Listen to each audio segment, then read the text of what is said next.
국민의힘 대선 경선 후보가 8명으로 압축되고 처음으로 토론회가 열렸습니다. 캠프를 해체하는 강수를 둔 최재형 후보에게는 격려가 나왔습니다. 정치 힘드시죠? 해보니까 견딜만 합니다. 잘 되시기 기원하겠습니다. 상속세 폐지를 공약합니다. 예, 앞서 전해드린 대로 어제 국민의힘 대선 경선 첫 TV 토론회가 열렸죠. 8명의 후보가 서로 검증의 자리를 펼쳤는데 오늘은 어제 토론회에 참여했던 후보 가운데 한 분을 직접 만나겠습니다. 최근에 캠프 해체를 선언하면서 화제가 됐고요. 그제는 상속세 폐지를 공약으로 발표했습니다. 국민의힘 최재형 대선 예비 후보 지금부터 만나보죠. 최재형 후보님 안녕하십니까? 네, 안녕하십니까. 최재형입니다. 예, 어제 첫 TV 토론회 마치신 소감이 어떠세요? 네, 처음 하는 TV 토론이었습니다. 좀 네. 긴장했는데 8명이 이제 하는 토론인데다가 현재 제 위치가 한 중간쯤 돼서 그런지 저에 대한 질문이 많지 않아서 조금은 아쉬웠습니다. 그러시더라고요. 별로 화면에 얼굴이 안 나오시더라고요. 네네. 전체적으로 한 2시간 토론 보면서 이런 점은 좀 나중에 개선이 됐으면 좋겠다 하는 부분은 어떤 걸까요? 예, 지금 8명이 하는 거니까 시간이 좀 부족하긴 했지만은 좀 더 후보자들 사이에 토론할 시간을 좀 더 주셨으면 더 좋지 않았을까 하는 그런 생각은 가지고 있습니다. 예, 알겠습니다. 최재형 후보 어제 고생하셨고요. 근데 지난 14일에 갑작스럽게 선거 캠프 해체 선언을 하셨어요. 저는 처음에는 그거를 이제 사퇴하시는 건가 이렇게 잘못 이해를 하고 깜짝 놀랐습니다. 근데 그게 아니고 캠프만 해체하신 거예요? 예. 이게 상당히 이례적인 일이어서요. 왜 이런 결정을 하셨을까요? 최근 저에 대한 지지율이 이제 답보 상태거나 좀 낮아진 상태에 있었죠. 네. 근데 물론 이제 그거는 후보인 저 자신의 문제고 저의 부족함 때문이 가장 큰 원인인데요. 한편 이제 그 캠프 조직이 좀 크다 보니까 국민들하고 소통하는데도 좀 어려움이 있고 여러 가지 상황에 빨리 대처하지 못하는 그런 문제들이 있었습니다. 그래서 좀 가벼운 조직으로 효율적인 캠페인을 하는 것이 좋겠다라는 생각으로 그렇게 했고요. 다만 그동안 저를 위해서 정말 수고해 주신 모든 분들, 이런 분들한테는 좀 미안한 마음을 금할 길 없죠. 예. 그 정치권에 처음 발들여 놓으시고 또 캠프도 처음 하게 되는 거다 보니까 하다 보니 이건 좀 아니다 이렇게 좀 실망하는 부분도 있으셨나 봐요. 네, 제가 처음 하는 일이어서 좀 시행착오도 있었고요. 캠프에 또 다 말씀드리기 좀 어렵지만은 여러 가지 좀 어려움도 있어서 제가 좀 더 이제 그 가벼운 조직으로 그렇게 움직이는 게 저를 위해서뿐만 아니라 또 그동안 힘들게 같이 저와 함께 오셨던 분들에 대해서 또 제가 해야 될 도리가 아닌가 그런 생각을 했습니다. 혹시 내부 캠프 팀원들 간의 어떤 의견 충돌, 알력 다툼 이런 게 있었던 건 아니냐라는 이야기도 들리던데요. 네, 그런 건 없었고요. 다만 이제 제가 그 모든 분들하고 충분히 다 이제 이 문제에 대해서 좀 설득하거나 소통하지 못한 그런 부족함은 좀 있었습니다. 예. 알겠습니다. 근데 사실은 긴 대선 레이스를 뛰려면 주변의 서포트가 굉장히 중요해요. 네, 그렇죠. 혼자 뛰신다는 게 이게 만만치 않은 일일 텐데 괜찮으시겠습니까? 먼저 혼자 뛴다기보다는 이제 좀 혼자 뛸 수 있겠습니까? 아무래도 몇 명 같이 하는 분들이 있어야죠. 예. 그러니까 캠프는 해체하지만 그냥 단촐하게 조그만 조직으로 운영하신다 이렇게 보면 되나요? 네, 그 경량 조직으로 이제 운영하겠다는 그런 겁니다. 알겠습니다. 그나저나 그제 캠프 해체 후에 첫 공약을 발표했는데 상속세 전면 폐지였어요. 네네. 상속세를 낮춘다 정도가 아니라 완전 폐지를 말씀하시는 게 맞습니까? 상속세 폐지와 관련된 여러 가지 그 종합적인 세제 개편이 포함된 내용이고요. 예. 제가 설명하는 과정에서 말씀을 드렸는데 상속세라는 건 폐지하지만 상속과 관련된 전반적인 그 세제를 좀 개편하면은 보다 공정하고 합리적인 그러한 과세를 할 수 있겠다라는 취지로 말씀을 드린 겁니다. 상속세를 개편 그리고 폐지해야 된다고 생각하신 이유는 뭘까요? 우선 제가 상속세를 이제 이야기한 거는요. 예. 우리 사회에 보면은 분명히 불합리한 점도 있지만 그 이야기하는 것 자체가 이제 비판이 두렵거나 또는 표를 잃을 것이 두려워서 선뜻 말을 꺼내지 못하는 그런 주제들이 있습니다. 그런 것들을 공론화장에 올려서 개선책을 마련해 보는 것이 필요하다. 그런 의미에서 제가 상속세 폐지라는 것을 화두를 꺼낸 거죠. 그러니까 공론회장에 올리시기만 하는 게 아니라 폐지를 해야 된다라는 어떤 생각도 가지고 계신 걸 텐데. 그렇죠. 이제 예. 저는 이제 폐지가 더 이제 공정한 과세 그리고 합리적인 과세를 위해서는 폐지하는 것이 맞다라는 생각으로 말씀드렸습니다. 물론 물가가 상당히 급격히 오르면서 상속세 부담이 상당히 늘었어요. 그래서 요율을 조정해야 한다는 불만이 중산층에서도 나오고 있고 또 그렇습니다. 이중과세 아니냐는 불만도 있었던 게 사실입니다. 네네. 근데 요율 조정하고 완전 폐지는 이게 전혀 다른 차원의 문제인데 사실은 부의 되물림을 일정 부분 사회로 환원하자는 게 상속세 취지 아니겠습니까? 근데 이거를 완전 폐지한다? 이거는 조금 과한 주장 아니냐라는 의견도 있습니다. 네, 제가 어제 공약을 발표하면서 설명을 드렸는데요. 예.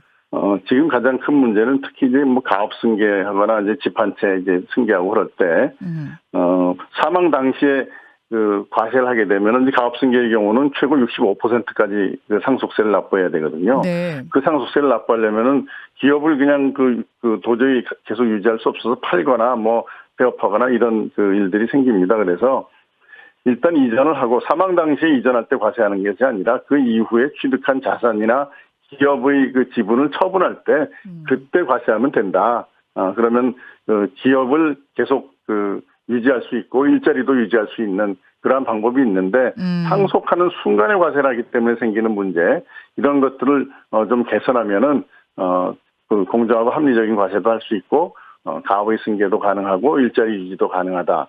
뭐 이런 측면에서 단순히 상속세의 폐지가 아니라 관련된 소득세, 법인세 또는 재산세의 종합적인 개편을 통해서 네. 합리적인 과세, 공정한 과세를 할 수 있다. 그리고 예. 특히 가업 승계의 경우나 기업의 경우에는 계속 기업을 유지함으로써 일자리를 유지할 수 있는 그리고 가업 승계를 통해서 정말 100년, 200년 전통의 그러한 좋은 그러한 중소기업도 계속 할 수 있는 그러한 제도를 마련하는 게 바람직하다는 그런 뜻입니다.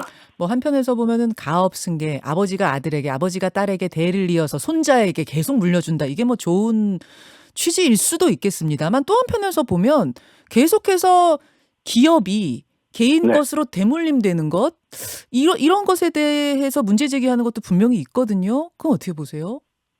그 대물림 그러니까 가업이 예. 아버지로부터 아들로 물려가는 그 자체를 비난하는 것은 그건 바람직하지 않다고 보고요. 그 기업이 계속 유지됨으로써 생길 수 있는 어떤 기업의 성장이나 네. 또는 그로 인한 일자리 창출 이런 면을 저는 봐야 된다고 생각을 합니다. 그러면 그 기업을 그렇게 물려받다가 다른 사람에게 넘기게 되면 그때는 그럼 상속세를 무는 거예요? 그거는 그때는 상속이 아니지만 외국 같은 경우는 자산 이전세라든지 그게 이제 자기의 수입으로 현실화됐을 때 예. 그때는 당연히 세금을 물어야죠. 예. 증여세는 네. 어떻게 생각하세요? 증여세. 살아 있을 때 이제 증여하는 증여세. 증여세는 상속과 또 별개니까요.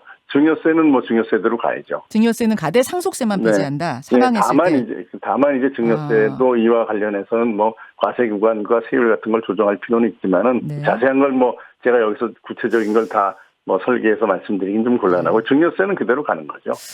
최재형 캠프에 합류했던 1호 정치인이 김영우 전 의원이시잖아요. 네네. 네. 이분이 SNS에다가 지난 일요일에 상속세 폐지를 발표하신다고 해서 내가 말렸다. 사회적 네네. 약자를 위한 행보에 치중하시라고 마지막 조언을 드렸는데 네. 최재형 다음의 실체가 진짜로 무언지 궁금하다.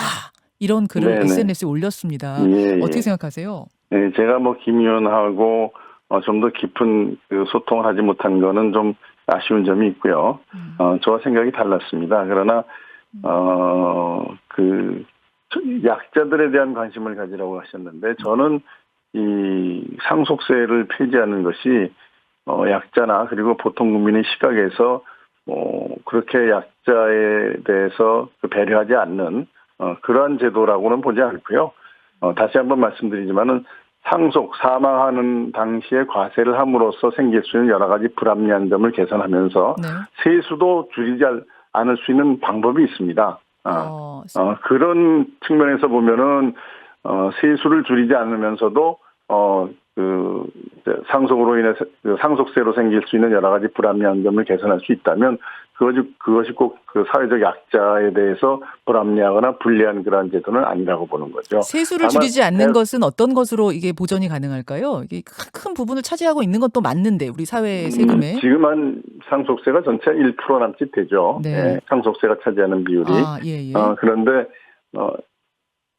좀 전에도 말씀드린 것처럼 가업이 승계되는 그 자체에 대해서 과세하는 것이 아니라 나중에 그 지분이나 이런 것들을 처분했을 때 생기는 소득, 그 이후에 뭐 배당을 해서 생기는 소득에다 과세를 하면은 전체적으로는 세수가 줄지 않고 외국의 같은 독일 같은 경우에도 독일은 이제 상속세가 없는 건 아니지만 가업 승계에 대해서 굉장히 폭넓게 인정을 하거든요. 알겠습니다. 그러면은 훨씬 더 결과적으로는 장기적으로 봤을 때는 세수가 늘어난다는 것이 통계적으로 나와 있습니다. 알겠습니다. 최재형 다음이 뭐냐라고 김영우 전 의원이 질문하셨는데 최재형 다음은 뭡니까? 예, 그게 여러 가지 사람들이 많이 생각을 하시는데요.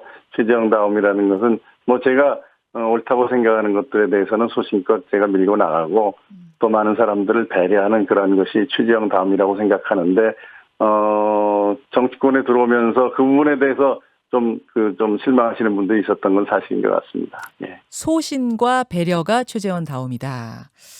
알겠습니다. 근데 지지율이 사실은 쭉 올랐다가 지금 정체 또는 하락세예요. 네, 그렇죠. 예. 최 후보님도 좀 답답하실 것 같은데 어떻게 상황을 좀 반전시킬 묘안을 가지고 계십니까? 왕도가 있겠습니까? 이제 경선 과정이 한 40일 정도 남았는데요. 예. 짧지 않은 시간이고 또 어떤 많은 변화들이 있을 수 있다고 저는 보고 있습니다. 그래서 국민에게 비전과 희망을 주는 모습을 꾸준히 이제 보여드리면서 한 걸음 한 걸음 나아가야죠. 갑자기 무슨 어떤 수가 생기겠습니까? 예. 아니 왜 안 오른다고 생각하세요? 분석 좀 해보셨어요? 저희 내부적으로는 홍보 부분에 상당히 좀 많은 애로가 있었습니다. 그런 것들 자세히 말씀드리긴 좀 어렵고요. 네. 홍보가 좀 그다음에 그다음에 기본적으로는 저다움을 많이 보여드리지 못했던 것이 가장 큰 이유겠죠. 최재형 다움을 많이 보여드리겠다 그런 말씀. 네. 일각에서는 이렇게 지지율이 쭉 반전해서 쭉 올라가면 좋지만 그렇게 되지 않을 경우 윤석열 후보와 단일화하는 거 아니냐라는 이야기도 나오던데 어떻습니까? 그거는 제가 지금 전혀 고려하고 있지 않은 부분이고요. 예. 경선 과정을 통해서 어차피 경선 후에는 단일화되는 거 아닙니까? 전혀 경선 중에 단일화는 고려하고 있지 않다는 말씀. 네, 그렇습니다. 네. 알겠습니다. 어제 토론회를 쭉 보신 분들 중에 질문 주시는 분들이 좀 계시는데요. 네. 어제 여러 토론회 중에 좀 인상적이었던 부분으로 여러분들이 꼽으시는 게 홍준표 후보가 조국 수사, 윤석열 총장의 조국 수사가 예. 과했다. 예. 한 가족을 도륙했다라고 표현하셨나요? 그렇게 하는 네네. 수사는 옳지 않다라고 한 것. 어제 그게 큰 논란이었잖아요. 토론회장에서. 네, 그렇습니다. 최재형 후보님 생각은 어제 들을 수 없었는데 어떻게 생각하십니까? 예, 저는 홍 후보께서 조국 가족 수사가 과잉 수사였다라는 건 실현하신 거 아닌가 싶습니다. 나중에 본인 페이스북에서도 여러 가지 말씀을 추가적으로 하셨더라고요. 가족 중에 이제 대표자만 구속한다 이런 논리는 적어도 조국 사건에 적용될 것은 아니었다고 봅니다. 실현하신 거라고 생각하세요? 홍준표 후보가. 홍준표 후보께서 나중에 본인의 페북에 여러 가지 그게 그런 뜻이 아니었고 이렇게 많이 쓰셨더라고요. 예. 알겠습니다. 네. 그에 대한 입장들이 좀 갈리고 있어서 최 후보님은 어떤 입장이신가 확인을 해봤습니다. 네네. 예, 남은 토론회 잘하시고요. 오늘 고맙습니다. 네, 감사합니다. 예, 네. 국민의힘 최재형 후보였습니다. 김현정의 뉴스쇼는 청취자 여러분의 참여로 이루어집니다. 트위터, 페이스북, 레인보우 게시판, 그리고 단문 50원, 장문 100원의 유료 문자 샵 1212, 우물정 1212 통해 참여하실 수 있습니다. 김현정의 뉴스쇼 여러분과 함께 만듭니다.